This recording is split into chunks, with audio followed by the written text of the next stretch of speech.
네, 오늘은 매너리즘을 타파하라라는 그런 제목으로 하나님 말씀을 나누려고 합니다. 사실 이 말씀은 제가 1년 전에 저희 청년부 안에서 True Worshipper라는 그런 주제 설교를 했었습니다. 그래서 그 True Worshipper 주제 설교를 쭉 하면서 예배란 무엇인가를 많이 고민을 했었습니다. 고민하면서 우리 청년들과 함께 나눴던 그런 메시지인데요. 그래서 오늘 말씀을 준비하면서 다시 한 번 더 우리 상황을 묵상하고 기도하면서 좀 손을 보고 함께 다시 한 번 더 말씀을 나누려고 합니다. 매너리즘을 타파라라고 제목을 했는데요. 매너리즘은 무슨 말인가요? 우리가 매너리즘에 대해서 많이 얘기하지 않습니까? 맞죠? 그 위키피디아에 보니까요, 이렇게 적혀 있습니다. 매너리즘이란 1520년대 이탈리아 르네상스의 후기에서 시작해서 1600년대 바로크 시대가 시작하기 전까지 지속된 유럽의 회화, 조각, 건축과 장식 예술의 시기를 말한다. 그 당시 독창성이나 발상적인 것 없이 그냥 정형화된 것으로 고정되어 버린 현상을 가르친 말을 매너리즘이라고 한다. 오늘날 매너리즘은 흔히 현상 유지만 하려는 자세, 또한 일상생활에서 새롭게 나아지는 것 없이 지지부진하거나 발전이 없다는 뜻으로 매너리즘에 빠졌다로 이해되기도 하는 것입니다.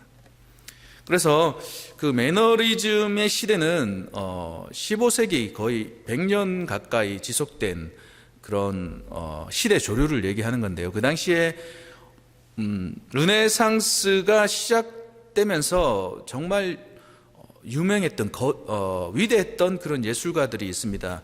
미켈란젤로라든지 또 레오나르도 다빈치라든지 또 라파엘로라는 위대했던 그런 조각가이자 과학자이자 화가이자 이러한 사람들의 영향력이 지대했습니다. 그래서 그 사람들을 뛰어넘는 작품들이 나오지를 못했습니다. 계속해서 그 사람들의 스타일, 그 사람들이 얘기했던 것을 계속해서 답습하는 시대가 100년간 지속되었다는 것이죠. 그래서 그들이 그렸던, 그들이 만들었던 조각을 따라하고 흉내내고 더 이상 독창적인 것이 없는 그러한 상태, 그것이 매너리즘의 시대였던 것입니다.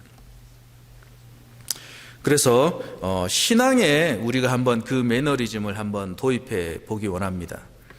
신앙에 매너리즘이 있다라면 그것은 아마 예배에 대한 기대감이 없는 상태일 거라고 생각되어집니다. 현상 유지만 하길 원하는 것이죠. 오늘 이 시간 누군가의 요청에 의해서 혹은 내가 어떤 맡은 일이 있기 때문에 혹시 이곳에 와 있습니까?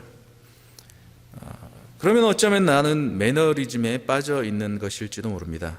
교회를 다닌다고 해서 다 좋은 것은 아니죠. 무조건 교회에 다니는 것이 좋은 것은 아닙니다. 사실은 아무런 기대감이 없이 의무감으로 그리고 습관적으로 나오는 그러한 모습을 우리가 띌 수도 있다라는 것이죠.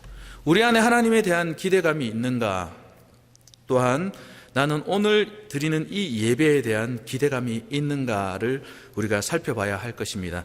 내가 드리는 한 번의 예배를 통해서 내 인생 전체가 바뀔 수 있을 것이라는 그 기대감을 가지고 나는 이 시간 예배를 드리고 있는가? 정말 나는 그러한 기대감을 가지고 예배를 드리고 있는지, 그리고 그러한 기대감으로 이 시간 예배를 준비하고 또 예배에 나와왔는지 한번 우리 자신을 스스로 점검해야 될 줄로 믿습니다. 매너리즘은 더 나은 것을 기대하지 않습니다.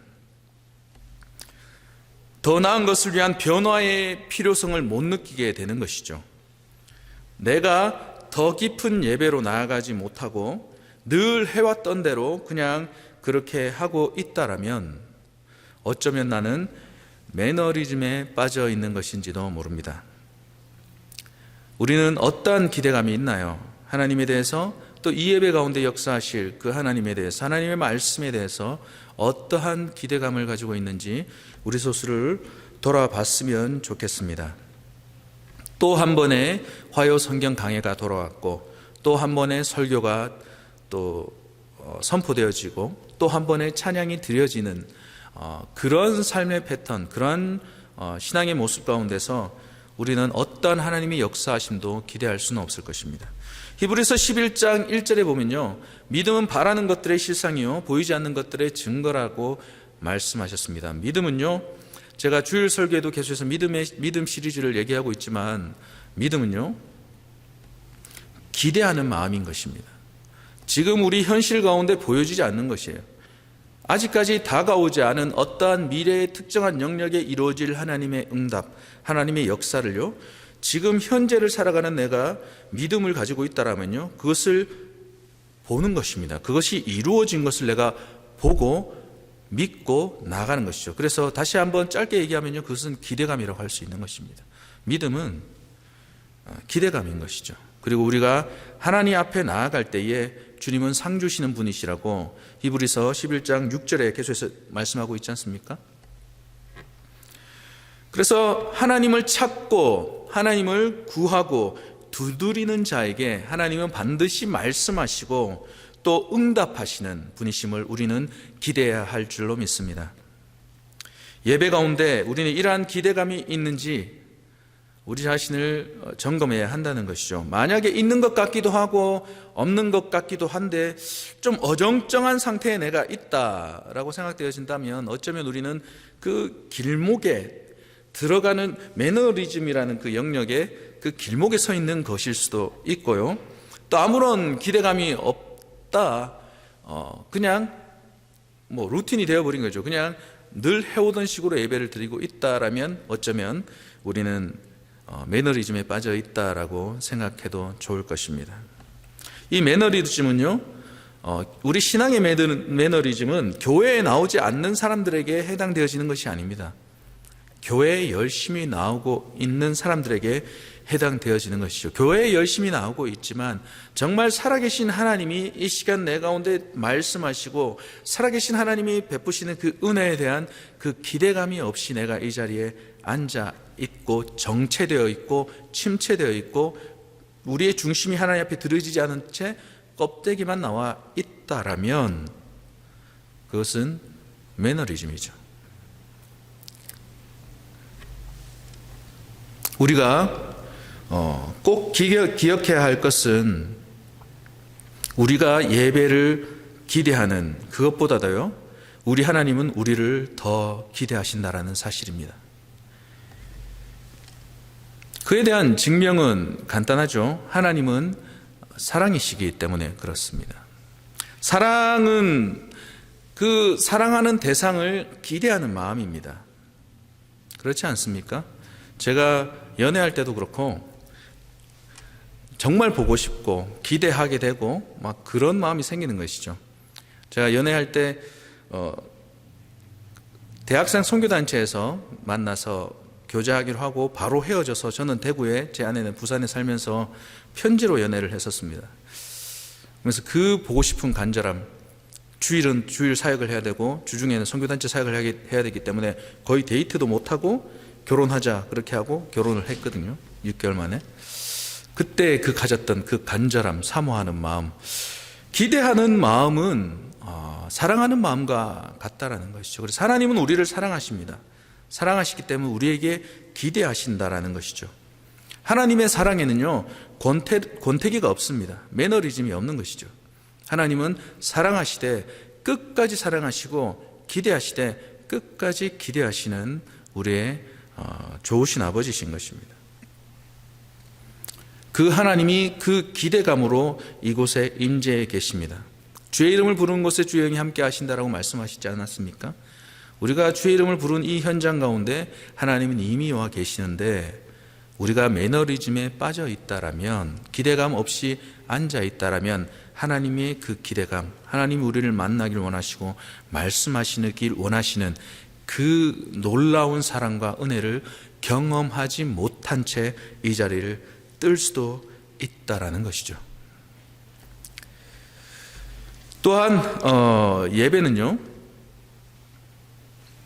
하나님을 경외하고 하나님을 기대하고 하나님을 만나는 것이기도 하지만 예배는 또 하나님을 경외하는 것이기도 합니다. 경외라는 히브리어 단어는요, 야레라는 단어인데요, 이 단어는 무서움으로 벌벌 떠는 두려움이 아닙니다. 이 단어에 대해서요, 여러 가지 정의가 있는데요. 무서워하면서 사랑하는 마음, 이렇게도 정의를 내릴 수 있지만, 제가 찾아봤을 때 서울신대 구약학 교수이신 권혁승 교수님이 정의 내리신 그 정의가 정말 저에게 크게 와닿더라고요. 그분이 내리신 정의는요, 두렵기는 하지만 무엇인가 강력한 이끌림에 의해 앞으로 나아가게 하는 신비로움이 동반된 두려움을 말한다라고 얘기를 했습니다. 하나님을 경외하는 그 경외는요, 두렵기는 하지만 무엇인가 강력한 이끌림에 의해 앞으로 나아가게 되는 그런 신비로움이 동반된 두려움이다라고 정의를 내렸습니다. 여기서 우리가 주목해야 할 단어는요, 저는 신비로움이라는 단어를 한번 주목했으면 좋겠습니다. 신비로움은요, 두렵고 무서움만 있는 그런 떨림만 있는 그런 상태가 아니라요, 강력한 이끌림을 이끌어내는 것이 하나님의 그 신비로움이라는 것이죠. 그래서 그 하나님의 그 신비로움에 우리는 이끌림을 받고 있는가? 하나님의 그 우리를 향한 그 놀라우신 은혜, 어떤 은혜를 베푸실 것인가에 대한, 어떤 사랑을 베푸실 것인가에 대한 그런 신비에 대한 그 간절한 기대감, 그런 이끌림이 우리에게 있는가 하는 것이죠. 그래서 하나님을 경외하는 신비로운 두려움이 없는 마음이 신비로운 두려움, 그러니까 그 경외하는 마음이 없는 마음이 우리가 주님을 무시하는 마음이 아닐까 생각을 해봅니다. 그래서 계속해서 성경에서 하나님을 경외하는 것에 대해서 계속해서 얘기하고 있는데요, 우리가 하나님을 예배 가운데 경외함으로 나가지 못한, 신비함에 이끌리고 또 하나님을 두려워하고 하나님을 사랑하는, 하나님을 기대하는 그 마음으로 나아가지 않는 행위 자체, 매너리즘에 빠져 있는 자체가 우리가 우리의 예배를 받으셔야 할 하나님을 무시하는 상태가 아닌가, 그런 생각을 하게 되는 것이죠. 그래서 오늘 말라기서 말씀을 읽었듯이요, 함부로 여기면서 중요하게 여기지 않는 것이죠. 나의 사랑을 받으셔야 될, 나의 예배를 받으셔야 될 하나님에 대해서 중요하게 여기지 않고 대수롭게 여기는 그런 마음, 하나님에 대한 어떠한 신비로움도 없고 어떠한 갈망도 일어나지 않는 그 상태, 그것이 매너리즘에 빠져있는 상태라는 것입니다. 그래서 말라기서 1장 6절에는 이렇게 얘기를 하고 있습니다. 내 이름을 멸시하는 제사장들아, 제가 쉬운 번역으로 읽을게요. 내 이름을 멸시하는 제사장들아, 나 만군의 여호와가 너희에게 이르기를, 아들은 그 아버지를, 종은 그 주인을 공경하나니 내가 아버지일진데 나를 공경함이 어디 있느냐? 내가 주인일진데 나를 두려워함이 어디 있느냐 하니, 하나 너희는 이르기를 우리가 어떻게 주의 이름을 멸시하였나이까 하는도다. 말라기서가 쓰여졌던 때는요, 바벨론에서 3차 포로 기환이 일어났던 그 느헤미야 시대에 말라기서가 기록되었습니다. 말라기 이전에 기록되었던 성경이 학개 스가랴지 않습니까? 구약 성경 제일 마지막에 있는 학개 스가랴는 말라기 이전에 한 50년 전에 쓰여졌던 성경입니다. 그래서 학개 스가랴가 활동하던 당시에 유다 청동은 수룹바벨이라는 사람이었는데요, 성전을 짓는 그 과정 가운데서 대적들의 여러 가지 저항과 또 여러 가지 위험에 노출되자 사람들의 마음이 무너지는 그 상황 가운데서 학개 스가랴가 계속해서 성전을 지을 것에 대해서 수룹바벨에게 계속해서 앞으로 진행해서 하나님의 전을 지을 것에 대해서, 그러면 모든 대적을 두렵게 할 것이고 또 모든 이방 나라의 하나님 앞에 나와서 예배하게 될 것이다 라고 외쳤던 그 메시지가 학개 스가랴의 메시지라면, 말라기서는 그 메시지가 외쳐졌던 50년 후의 상태입니다. 50년 후에 제3차 포로 기환이 이루어졌던 때인 것이죠. 그런데 이 말라기서를 가만히 보면요, 백성들이 하나님에 대한 불만이 가득 차 있는 것을 보게 되는 것이죠. 50년 전에 하나님께서 약속하셨던 그 약속, 우리가 성전을 지으면 이방 민족들이 이방 민족들이 두려워하게 될 것이고 하나님 앞에 나오게 될 것이고, 그러한 약속들이 50년이 지나서 보니까 성전은 지어졌는데 여전히 이루어지고 있지 않는 그런 상황인 것이죠. 우리가 이런 열심, 이런 위험에도 불구하고 이런 열심을 하나님 앞에 드렸는데도 불구하고 내 삶에 나아진 것이 없는 그 상태 가운데서 레위인들과 제사장들은 하나님께 드리는 예배에 대해서 소홀하게 여겼던 것입니다. 그냥 여기 말씀에 기록되어 있는 대로요. 하나님께서 내 이름을 멸시하는 제사장들아, 내가 아버지일진데 나를 공경함이 어디 있느냐, 내가 주인일진데 나를 두려움이 어디 있느냐라고 얘기를 하시는데요.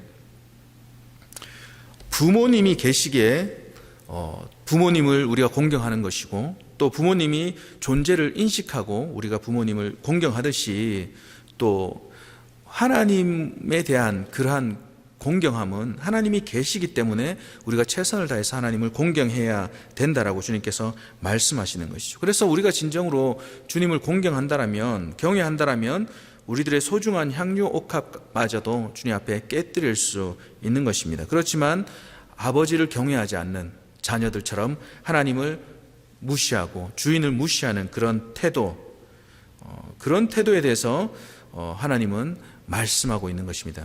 이 말라기서에서요. 오늘 이러한 마음이 우리에게 있다라면 우리가 돌이키기를 원합니다. 우리의 예배의 대상이 되시고 또 예배의 주체가 되신 하나님을 향한 공경이 우리 안에 진심으로 일어나게 되기를 간절히 원하는 마음이 있습니다.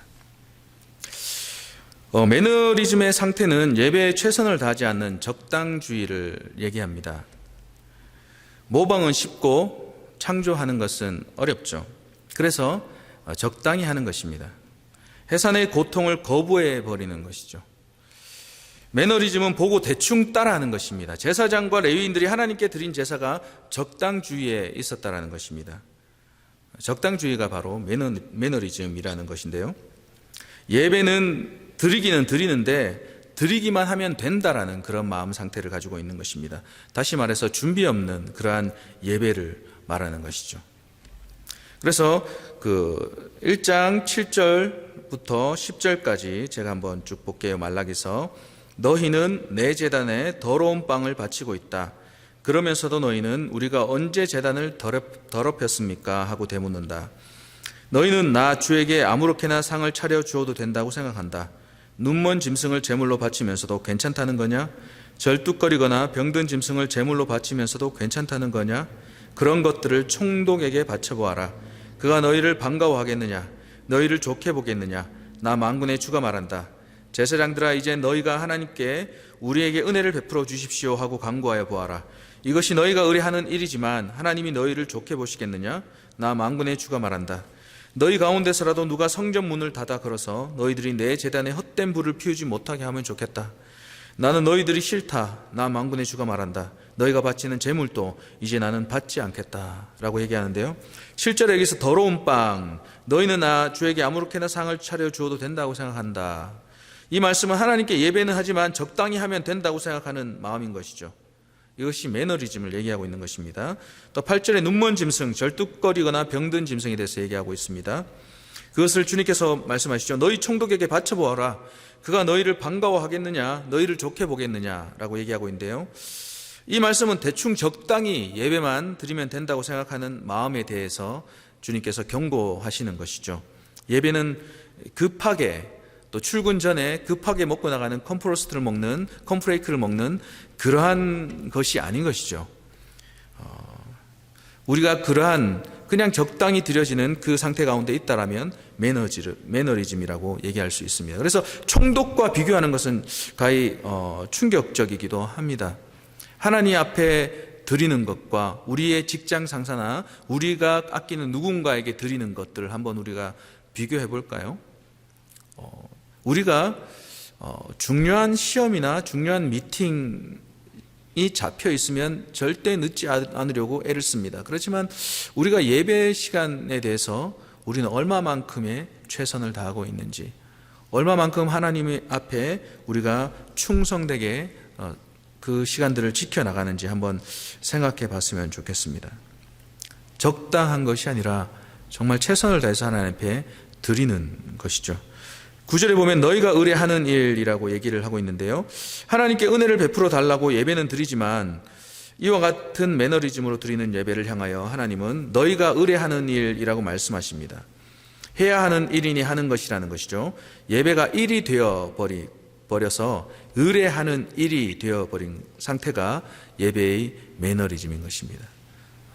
예배가 아니라 의뢰해야 하는 일의 하나가 되어버린 것이죠. 10절에 보면 제단 위에 피어진 헛된 불이라고 말씀하시는데요, 하나님은 그와 같은 예배를 헛된 불이라고 말씀하십니다. 그러면서 이런 예배가 싫다고 하나님께서 말씀하시고 또 이런 제물을 받기 싫다라고 말씀하시죠. 그들이 예배를 하지 않는 것이 아니라 매너리즘에 빠진 예배가 얼마나 하나님을 아프게 하는지 우리가 돌아봐야 한다는 것이죠. 예배는 실제적인 것입니다. 로마서에도 우리의 몸을 하나님 앞에 거룩한 산제사로 드리라고 말씀하고 있습니다. 머릿속으로 드리는 상상 속의 예배가 아니라 실제적으로 구체적인 방법으로 하나님 앞에 나와서 드리는 것이 진정한 예배인 것이죠. 우리가 진정으로 예배할 때 하나님께서 말라기서 3장에서 약속하신 것처럼 하늘 문이 열려지고 놀라운 하나님의 그 축복들이 우리 삶을 덮게 될 줄로 믿습니다. 그렇다면 우리가 왜 매너리즘에 빠지게 될까요? 첫 번째로는 하나님과의 사귐이 없기 때문에 그렇습니다. 삶의 예배와 기도, 말씀이 무너져 있는 상태라는 것이죠. 하나님과의 사귐보다 더 우선적으로 두는 그 더 우선순위에 있는 어떠한 것들이 있기 때문에 그렇다라는 것입니다. 그래서 하나님과의 사귐은, 또 누군가의 사귐은 의지와 결단이 필요한 것이죠. 사랑하는 사람과 사귀고 교제를 할 때 의지적으로 결단하고 또 결정해서 그 시간을 최우선순위에 두고 다른 시간들을 배치하는 것처럼 우리가 정말 하나님을 사랑하고 하나님을 만나기를 원한다면 하나님과의 그 사귐을 최우선순위에 두고 그 다음에 우리 삶의 여러 가지 일들을 배치를 해야 된다라는 것입니다.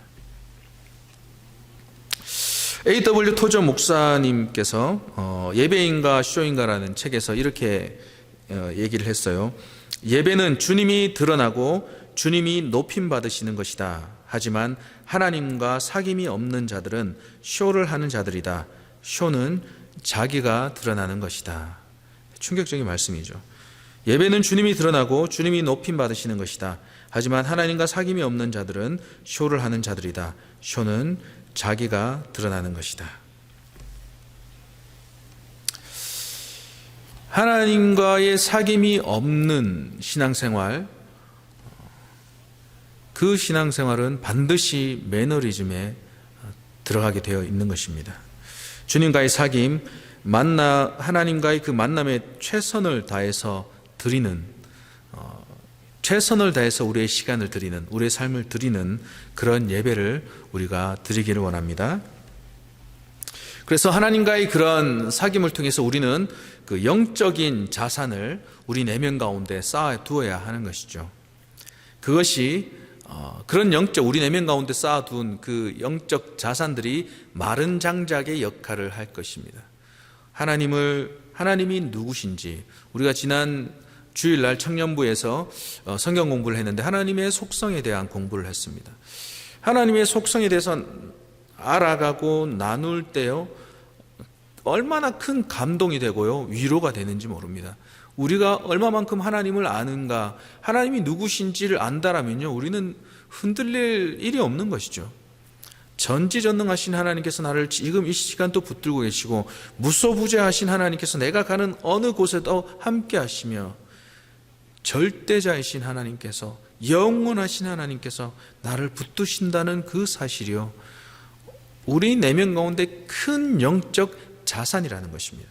그래서 위대하신 하나님이 어떠한 분이신지 또한 이 말씀에서 얘기하고 있는 그 계명들이 어떠한 것인지, 십계명이 무엇인지, 상산수훈이 무엇인지, 십자가의 능력이 무엇인지, 부활신앙이 무엇인지, 치유하시는 하나님, 회복시키시는 하나님, 살려주시는 주의 성령, 그분에 대한 이해함, 알아감이 하나님과의 깊이 있는 사귐을 통해서 우리 내면 가운데 쌓이게 된다면 그것이 영적 자산으로 쌓여서 마른 장작 역할을 하게 될 것이고요. 그래서 하늘문이 열리고, 말라기서 3장에서 말씀하신 것처럼 하늘문이 열리고 하나님의 불이 우리 심령 가운데 떨어질 때에 활활 타오르게 되는 것입니다. 그러한 내면적인 영적 자산이 없는 상태는요, 이미 고갈되어 버렸기 때문에 그것을 태울 수 있는 어떠한 자산도 없기 때문에요, 아무리 하나님께서 불을 내려주시고 아무리 하나님께서 은혜를 베풀어 주셔도 그것이 우리 내면 가운데서 활활 타오를 수가 없다라는 것이죠. 우리는 자산을 쌓아 놓아야 한다는 것입니다. 몇십 년 전에, 몇 년 전에 잠깐 뜨거웠던 그 감정만을 우리가 붙들고 살아서는 안 된다는 것이죠. 오늘 이 하루 나는 주님과 사귐을 가지고 있는가? 오늘 이 하루 가운데 나는 주님을 더 알아가고 있는가? 오늘 이 하루 가운데 나는 주님께 더 시간을 드리고 있는가? 오늘 이 하루 가운데 나에게 계시하신 하나님의 성품은 무엇인가? 오늘 이 하루 하나님께서 나를 붙드신 그분의 말씀은 무엇인가에 대한 경험, 그리고 깨달음, 그것이 우리 가운데 영적인 자산이 되어지는 것입니다. 하나님의 불은요, 우리를 충만하게 태우신 그 성령의 불은요, 제가 은사주의를 지향하자 이것이 아닙니다. 우리 가운데 하나님께서 뜨겁게 주시는 그런 그 뜨거운 그 하늘의 불은요, 뜨겁게 하신 하나님의 하늘의 불은요, 모든 사람에게 주어지는 것입니다. 예배 가운데, 예배에 나온 그 모든 자들에게 주어집니다. 그런데 어떤 사람은요, 활활 타오르고 어떤 사람은 냉랭하게 떠나게 되는 것입니다. 왜 그럴까요? 하나님 앞에 준비되어진 자들, 하나님에 대한 기대감을 가지고 나오는 자들, 반복적인 루틴과 그런 매너리즘에 빠져 있는 자들, 그런 사람들에게 내리지 않겠죠. 매너리즘에 빠져 있고 그런 사람들은 불이 내려져도 타오르지 않겠죠. 그런데 매일같이 날마다 하나님을 알아가기를 힘쓰는 그 사람들, 날마다 하나님을 깨로 더 나아가서 주님을 경험하기 원하는 그들에게 하늘의 불은 그들의 온 심령을 활활 태울 만큼 강력함으로 임하게 될 줄로 믿습니다. 그것이 하나님께서 주시는 놀라운 은혜인 것이죠. 일주일 내내 하나님의 그 위대하심에 대해서 묵상을 합니다. 매일같이 묵상을 하고, 요즘 우리 청년들과 계속해서 하나님 말씀을 묵상하면서 매일같이 그것을 나누고 있습니다. 매일같이 나누고 있는데 변화되는 모습들이 보입니다. 어떤 친구는 오래전에 쌓아놓았던 그 상처들, 자기는 무시하려고 하고 용서할 수가 없어라고 생각했던 그 감정들이 하나님 말씀을 묵상하면서 계속해서 건드려지는 거예요. 계속해서 건드려지면서 가라앉았던 그 감정들이 수면 위로 떠오르기 시작합니다. 그 때문에 괴로워하고 또 저와 함께 기도하고, 그러한 일들이 일어나고 있는 이유가 무엇입니까?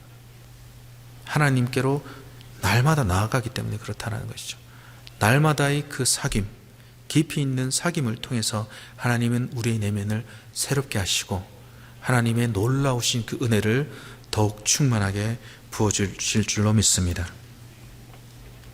그래서 하나님에 대한 묵상함, 그리고 계속해서 하나님의 그 놀라운 우리의 예수 내기를 인도하셨네, 내기를 인도하시는 그 예수님에 대해서 묵상하던 사람이 이 찬양을 부를 때 눈물이 터지게 되는 것이죠. 감동이 일어나게 되는 것입니다. 우리 안에 그러한 회복됨이 있었으면 좋겠습니다. 고난 중에 있는 자들이 있다면 그 고난 가운데 하나님의 성품들을 묵상하고 하나님의 그 신실하심을 묵상함으로 그 고난 가운데 나와 함께 십자가를 걸어가시는 그 예수님을 경험하게 되는 것입니다.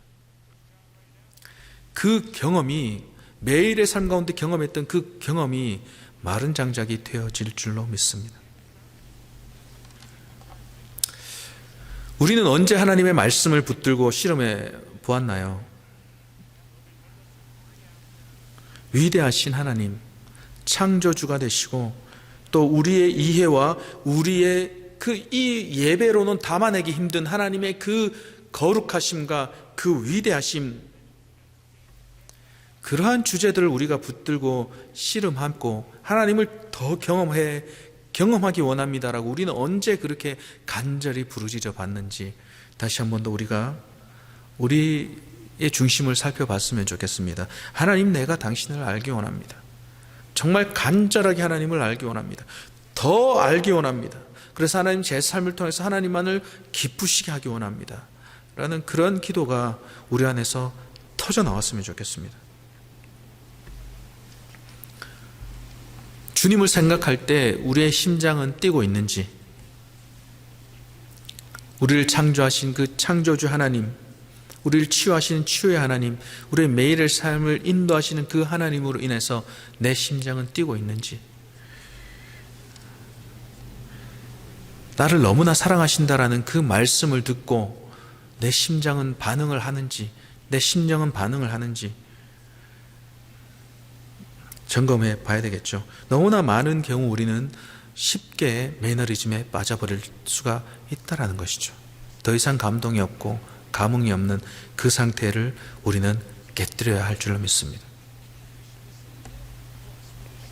그래서 뜨거운 만남과 또 깊은 사귐이 있는 그런 예배, 또 그러한 신앙의 삶을 우리가 회복해야 될 줄로 믿습니다. 그러나 그런 시간들은 그냥 흘려보내는 예배를 통해서는, 그냥 흘려보내고서 앉아있는 그 예배를 통해서는 결단코 일어나지 않을 것입니다.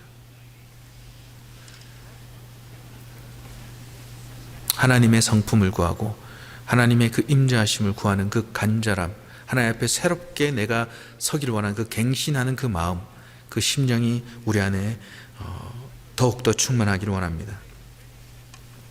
갈망은 기대감이죠.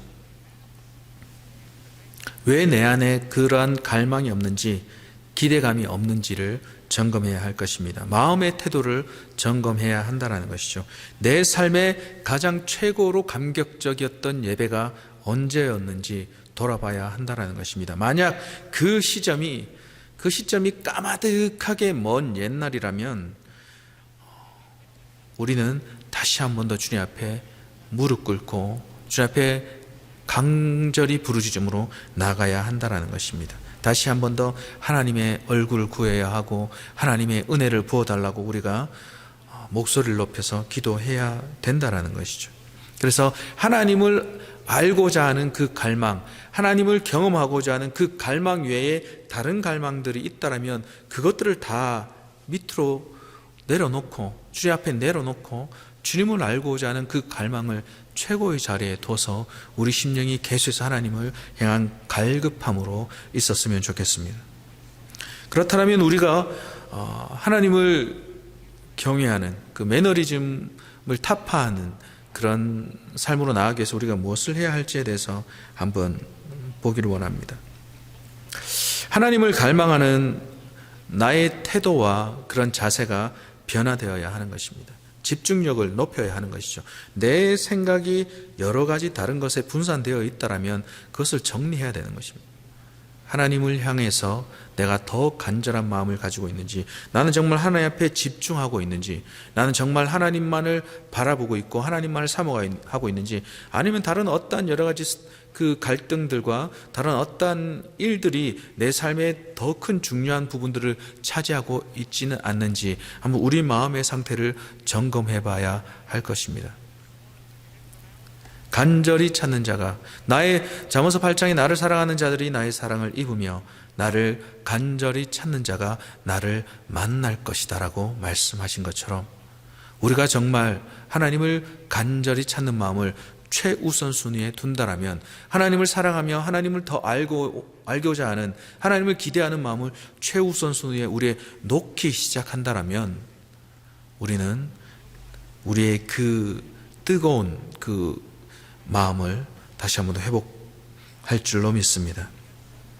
그래서 어떻게든지 이 시간, 이 예배 가운데서 은혜 받기 원합니다. 하나님 말씀에 집중하고 또 찬양 가운데서도 정말 그 찬양이 어떠한 음으로 불러지는 노래가 아니라 정말 내 신앙의 고백처럼 하나님 앞에 드리는 적극성이 우리 가운데 먼저 있어야 한다는 것이죠. 소극적인 예배의 자세가 아니라 적극적인 예배자로 우리가 변화되어질 줄로 믿습니다. 그렇게 우리가 사소하게 여겨지는 것 하나하나부터 우리가 고쳐나가기 시작할 때 우리 가운데 오는 그 큰 변화들을 우리는 경험하게 될 줄로 믿습니다. 그래서 우리가 정말 우리가 빠져있던 그 매너리즘을 타파하고 정말 하나님 앞에 다시 한 번 더 온전한 예배자로 서게 되기를 원합니다. 말라기서 1장 11절 제가 또 읽어볼게요. 만군의 여호와가 이르노라. 해 뜨는 곳에서부터 해 지는 곳까지의 이방 민족 중에서 내 이름이 크게 될 것이라. 각처에서 내 이름을 위하여 분향하며 깨끗한 제물을 드리리니 이는 내 이름이 이방 민족 중에서 크게 될 것임이니라. 아멘. 하나님의 소망을 이렇게 나타내고 계십니다. 말라기서에 나타나지는 그 백성들의 상태는요, 물론 느헤미야의 그 인도 앞에서 성벽들을 완성해 나가고 또 여러 가지 대적들의 위험 가운데서도 그들이 연합하여서 하나님의 그 놀라운 사역들을 완성해 나갑니다. 그렇지만 그 내부 안에서 붕괴되어지는 어떠한 죄들이 발견되기도 하는, 또 하나님에 대해서 매너리즘에 빠져서 그냥 형식적인 예배로 다시 한 번 더 돌아서게 되는 그러한 일들이 반복적으로 일어나던 시대였다는 것이죠.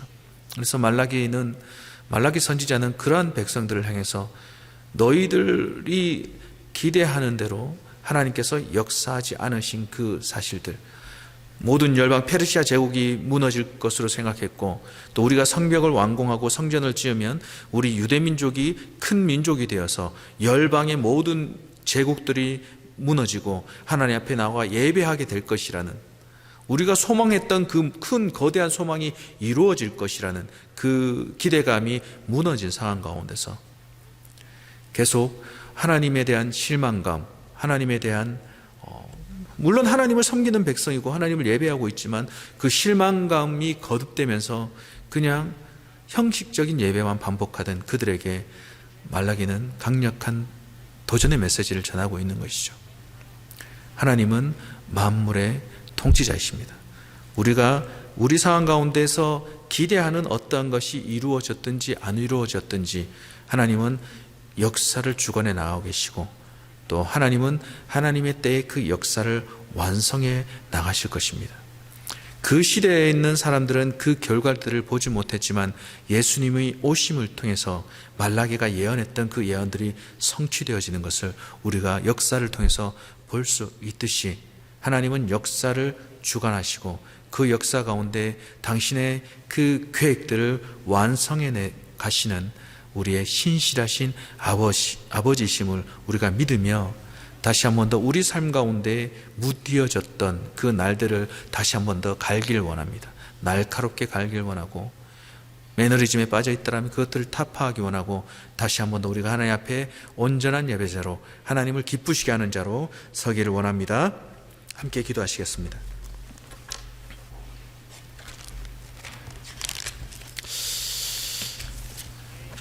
함께 기도하실 때 하나님 제 안에